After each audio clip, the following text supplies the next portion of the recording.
primeira palestra do segundo bloco, que tem como um tema norteador o desvirtuamento da educação na prática. E nós vamos ter a honra de ouvir o professor, sociólogo, consultor nas áreas de políticas educacionais, gestão educacional e homeschooling, membro titular do Conselho Estadual de Educação de Minas Gerais e coordenador pedagógico dos Guardiões da Infância e Juventude, Gabriel Mendes, com a palavra. Uma salva de palmas, por favor.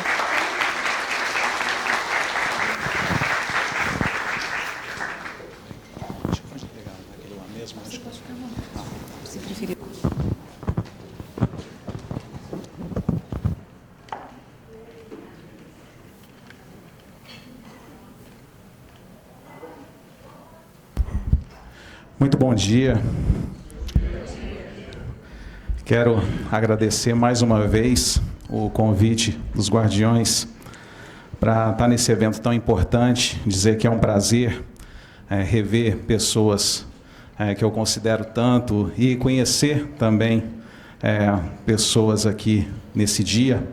Então, como já foi dito, eu abro o segundo bloco que fala do desvirtuamento da educação na prática e nele a gente vai falar, considerando também aquelas palestras que vão ser ministradas à tarde, os painéis, falar sobre educação ambiental, de como existe um desvirtuamento da moral, da tradição, mas o que eu vou falar hoje aqui é de um desvirtuamento que eu imagino que seja o primordial, que é a doutrinação ideológica relacionada à questão econômica.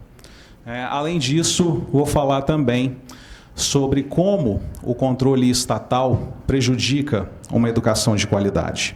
Então, começando aqui, eu falo dos tópicos que vão ser abordados, do círculo vicioso da educação brasileira, a doutrinação contra a liberdade, e aí, no final, eu pretendo dar algumas humildes sugestões daquilo que eu acredito que deve ser feito.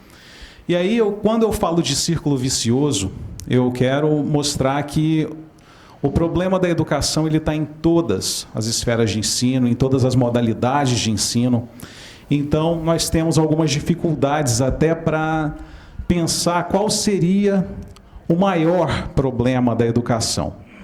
Então, começando pelo ensino superior, eu vou começar por cima e aí vocês vão entender por que eu optei por isso, tá? Vamos pensar como é que é organizado o ensino superior hoje. Os critérios rigorosos e o viés político para a criação de cursos e também na intervenção do MEC em relação aos currículos. Isso é muito sério de a gente ver, porque eu vou contar uma história que aconteceu comigo. Eu sou de Uberaba, Triângulo Mineiro, sou formado em Ciências Sociais e a Faculdade de Ciências Econômicas do Triângulo Mineiro estava reabrindo ou comprando a faculdade na qual eu me formei, onde eu fiz Ciências Sociais, e aí eu fui convidado para ser professor. Aí eu imaginei, bom, vão voltar com o curso de Ciências Sociais e vão me chamar para dar aula de Sociologia no curso de Ciências Sociais. Aí, chegando lá, eu fui descobrir que eu ia dar aula no curso de Ciências Contábeis. Aí assim, eu já tinha achado estranho. Bom, mas o curso de Ciências Contábeis, eu até sabia que existia obrigatoriedade, mas são tão poucas aulas, eles falaram, olha, não é bem assim. Porque aí, entrando na questão do controle da avaliação de qualidade, o coordenador do curso havia me dito que quando o pessoal do MEC veio para avaliar o curso, eles disseram que para melhorar a nota, tinha que ampliar a carga horária de aulas de humanas e também oferecer algumas matérias como cultura indígena e cultura étnica. Curso de contabilidade, tá? Vamos lembrar bem disso. Isso significa que existe um controle muito claro, muito explícito daquilo que é ensinado nas universidades e que não necessariamente vão ser úteis para o conhecimento técnico daquilo que a pessoa se propôs a ter a partir do momento que escolhe uma nova profissão. E, no caso, um contador, para esse tipo de coisa, ele não vai ter utilidade. É lógico que é importante a pessoa ter certos conhecimentos, conhecimento nunca é demais, mas a gente está falando aqui de uma intervenção muito clara naquilo que precisa ser ensinado. E a gente sabe muito bem que esse currículo que eles propõem a partir do MEC é ideologicamente enviesado para a esquerda. E isso não é bom dizer, algo feito espontaneamente, do dia para a noite, e sem uma fundamentação teórica. A gente olha aqui para essa frase, e aí vocês entendem o que acontece. É como profissionais idôneos, na competência que se organiza politicamente, está talvez a maior força dos educadores, que eles e elas devem ver-se a si mesmos e a si mesmas. É nesse sentido que os órgãos de classe deveriam priorizar o empenho de formação permanente dos quadros do magistério como uma tarefa altamente política. É isso que acontece. Bom, um pão de queijo para quem adivinhar de quem que é essa frase?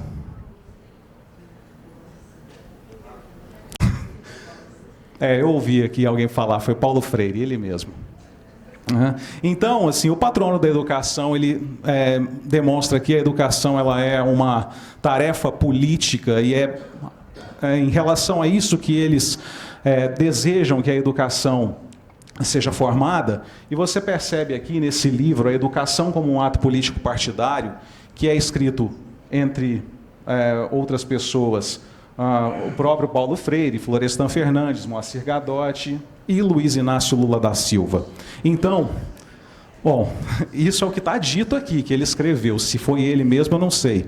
Mas é um livro relativamente antigo, mas a gente percebe que é uma postura de anos de usar a educação como um exercício político. E aí a gente chega na educação infantil, onde nós temos um poder muito grande da burocracia para definir o que é política de alfabetização. Nós temos, inclusive, a ausência de diversidade pedagógica nas escolas públicas. E eu pergunto, quem é que conhece esses livros aqui, que eu deixei aqui, Caminho Suave? São relativamente poucos. Eu imaginava que poderia ter mais, porque muita gente foi alfabetizada com esses livros, as chamadas cartilhas. O que acontece hoje é um negócio muito sério, porque a cartilha ela desenvolve o método silábico, que é um método sintético, e que a Política Nacional de Alfabetização que nós tivemos do governo Bolsonaro, ela era praticamente uma evolução disso, que é o chamado método fônico. E você tem muito claramente uma preocupação hoje de pedagogos no Brasil inteiro de retirar essa alfabetização baseada em evidências. Tanto é que tem algumas escolas que escondem o uso dessa cartilha porque sabe que vai ter uma repreensão dos burocratas das secretarias municipais de educação. É mais fácil você andar com 50 pedras de crack, mais fácil você sonegar milhões e a Receita Federal não te pega. Agora, se você é professor de educação infantil e está usando Caminho Suave, com certeza você vai ser reprimido pelo Estado. Então, você tem, aí na educação infantil, né, aquela pessoa que passou pelo ensino superior acredita que essa é a postura certa. E aí você tem, como consequência, como resultado, que 56,4% das crianças no segundo ano do ensino fundamental não estavam alfabetizadas. E o analfabetismo funcional, que o professor Sepúlveda já tinha falado, atinge 29% da população brasileira. E aí a gente vê aqui uma deputada do PSOL celebrando que uma menina da educação infantil coloca aqui um ditado pedindo para colocar nos espaços as maneiras de melhorar o mundo, e uma delas é destruir o patriarcado. Então, a gente percebe que a doutrinação ela começa desde cedo. E aí, no ensino fundamental, a gente já tem isso aí que a gente já está observando, que é uma educação extremamente ideologizada. Você tem um ensino orientado para testes, porque hoje as redes públicas de ensino, principalmente, elas não estão preocupadas se o aluno aprendeu ou não. Eles fazem testes rápidos, exercícios rápidos para que eles tenham boas notas no IDEB, na prova do SAEB e depois em outras avaliações oficiais como o CIMAV no governo do estado, e não necessariamente para verificar uma efetiva aprendizagem. E isso é muito sério. Você tem aí outra coisa que é muito grave na política de educação especial, que foi uma polêmica que a gente teve no começo do ano, quando a política de educação especial do governo anterior foi revogada, porque se dizia, aliás, dizem, que um aluno que tem alguma necessidade especial, ele tem que estar na mesma sala de aula que um aluno que não tem essa necessidade especial. Só que muitos pais não têm sequer o direito de escolher ter uma educação diferente, justamente porque existe essa cultura da inclusão, que na verdade a gente sabe que é uma farsa.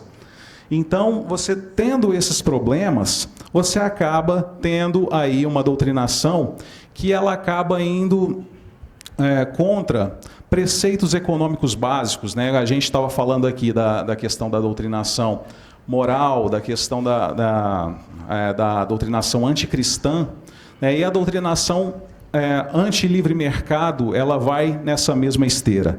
Tanto é que você tem aqui alguns outros dados que são relevantes, como esse aqui, que só 5% saem do ensino médio com conhecimento adequado em matemática e 67% dos estudantes de 15 anos no Brasil não sabem diferenciar fatos de opinião.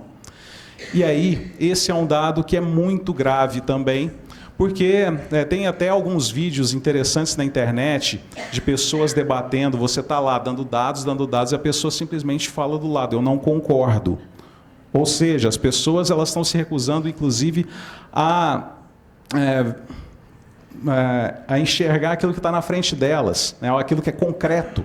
A gente chegou nesse ponto, foi o que o professor Sepúlveda falou em relação à questão da irracionalidade que impera hoje na educação do país. E aí, a gente percebe também que há um método aqui. Isso aqui é um trecho da BNCC. Não se trata de transferir conhecimento científico para o escolar, mas, por meio dele, permitir a compreensão dos processos naturais da produção da natureza da sociedade capitalista.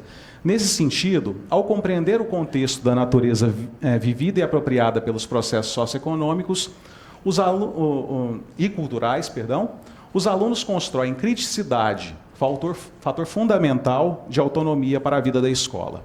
Como a gente já tinha visto lá atrás, que a educação ela é predominantemente freiriana, a criticidade, do ponto de vista deles, é questionar o sistema.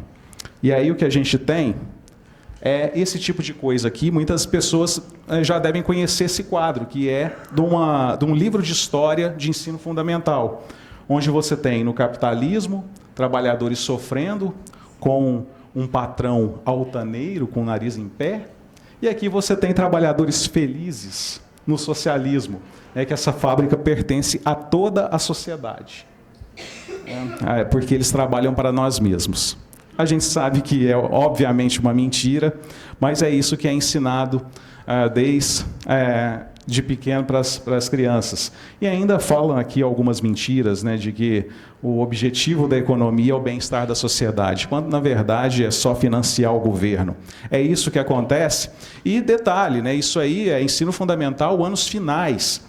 Então, você percebe que não existe uma boa vontade para se ensinar o básico de economia. E aí eu até dou o exemplo aqui, que é um trecho do Ron Paul Curriculum, que é um currículo que eu recomendo para os pais que eu presto consultoria na parte de homeschooling, que é um currículo homeschooling, onde se ensina economia básica com 7, 8 anos de idade. Você tem lições aqui nas aulas de estudos sociais sobre produtor e consumidor, oferta e demanda, bens e serviços, que são coisas extremamente básicas que o aluno, entendendo isso aqui, ele jamais vai achar que o socialismo pode funcionar em alguma hipótese. Então, a gente percebe que existe um problema curricular, onde você tem aqui questões muito subjetivas na Base Nacional Comum Curricular, né? E aí dá margem para esse tipo de bobagem aparecer em livro didático. E aí você tem o ensino médio, né, que o currículo é extremamente engessado e há um ataque muito grave às tentativas de flexibilização, né? Tanto é que a gente está tendo essa discussão no novo ensino médio, que nós sabemos muito bem que não é grande coisa, mas pelo menos dá uma perspectiva diferente, né, uma maior possibilidade de escolha para quem pode, né, de tentar estudar algumas outras coisas diferentes e que ele percebe que vai ser útil, né? Mas os sindicatos estão atacando essa flexibilização justamente porque acreditam que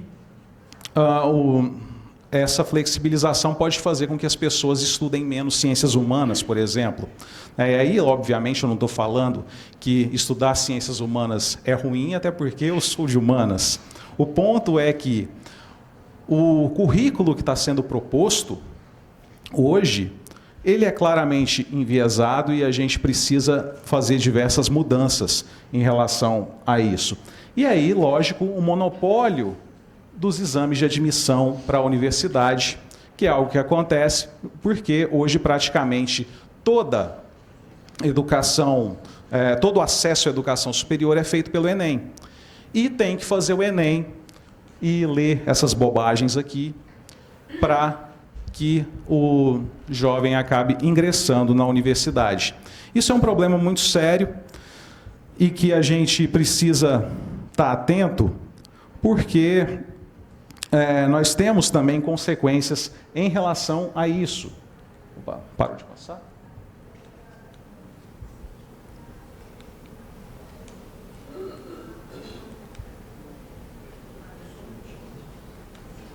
Tá.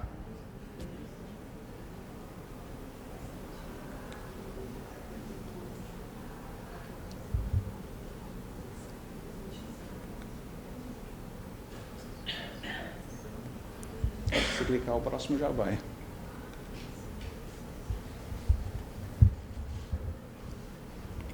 Só clicar. Ah, beleza.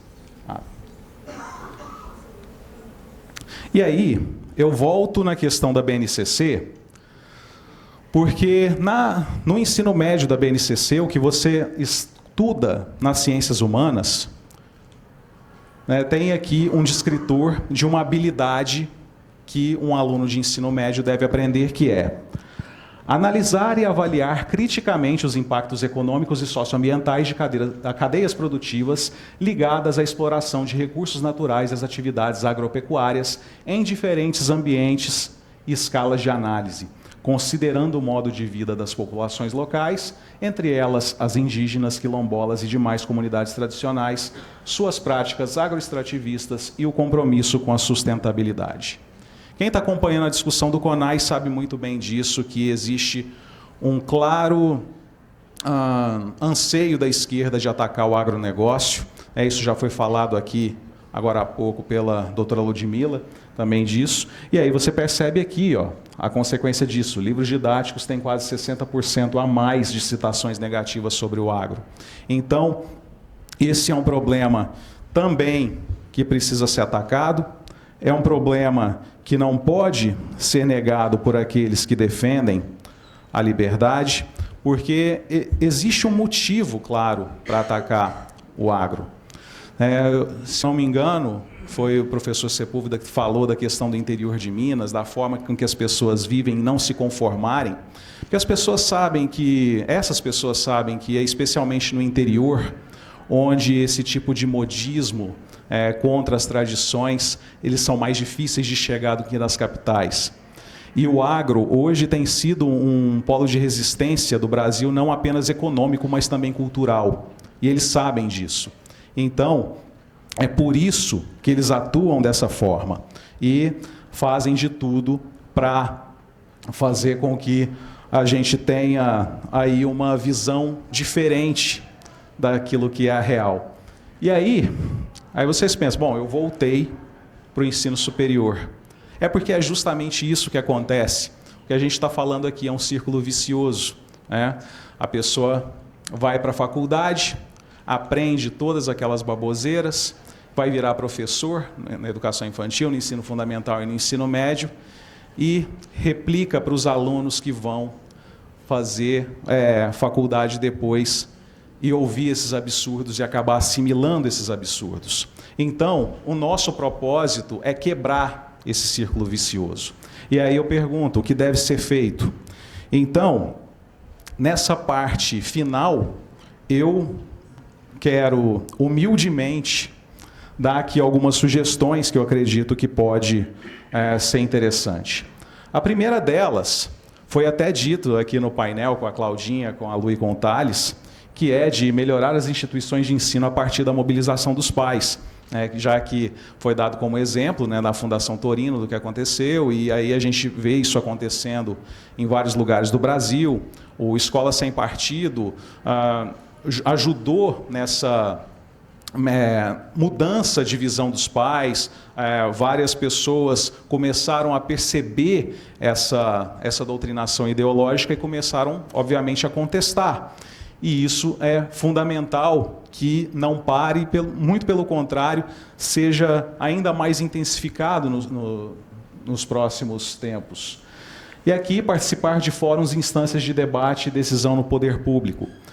A gente está aqui discutindo a questão dos conselhos tutelares, que são fundamentais para evitar a perseguição de famílias educadoras, especialmente por conta da visão distorcida que se passa em relação a isso, mas a gente também está falando de instâncias na parte de educação, como as conferências nacionais de educação, nacional de educação e também as etapas anteriores, que o pessoal da esquerda já tomou um susto, porque viu que, assim, por mais que éramos poucos, a gente estava argumentando, a gente estava entendendo o processo. Lógico que muita gente vai sem o referencial teórico, mas o que é fundamental é que existe um contraponto que não existia anteriormente. E isso, a tendência é só crescer.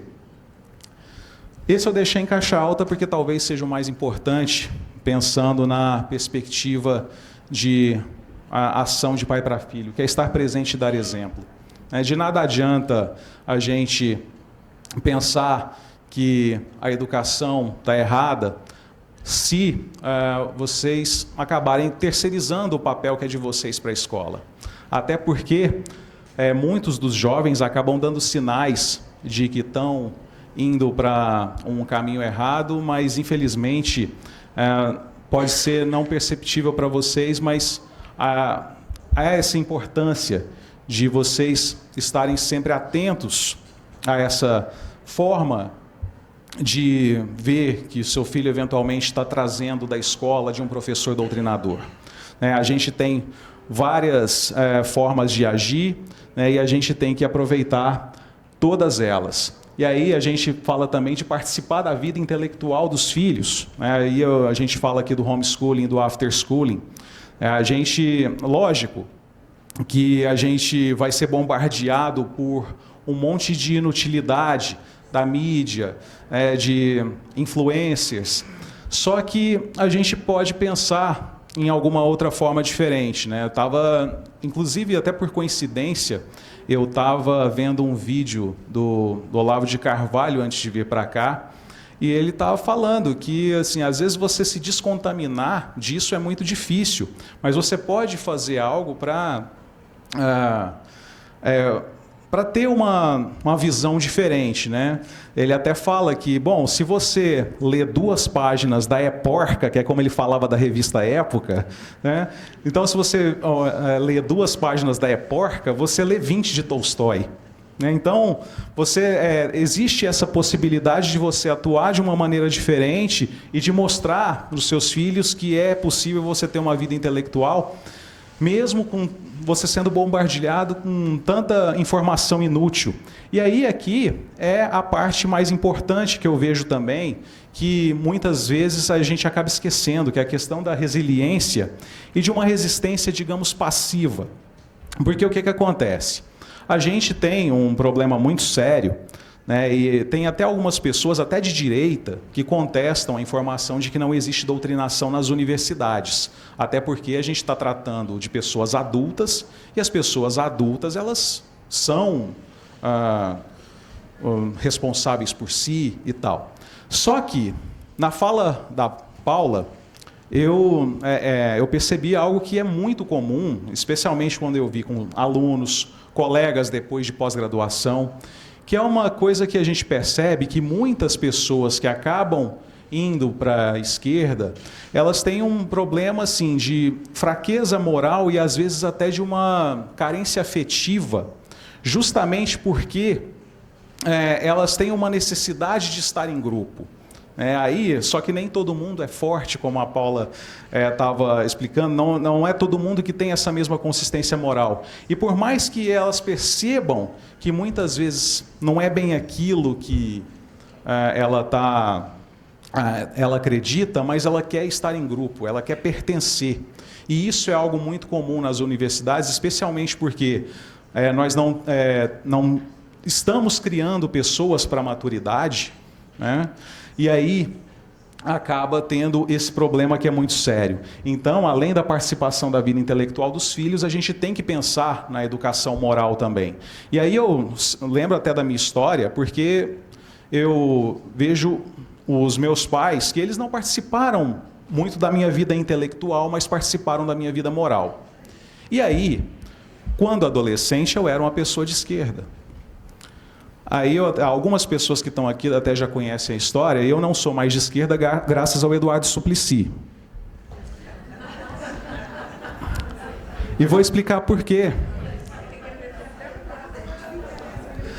Quando eu estava fazendo o meu trabalho de conclusão de curso, que era sobre programas governamentais de transferência de renda, o Eduardo Suplicy, ele levantava muita bandeira de renda mínima, e aí ele tinha um livro onde ele mostrava argumentos de direita e de esquerda.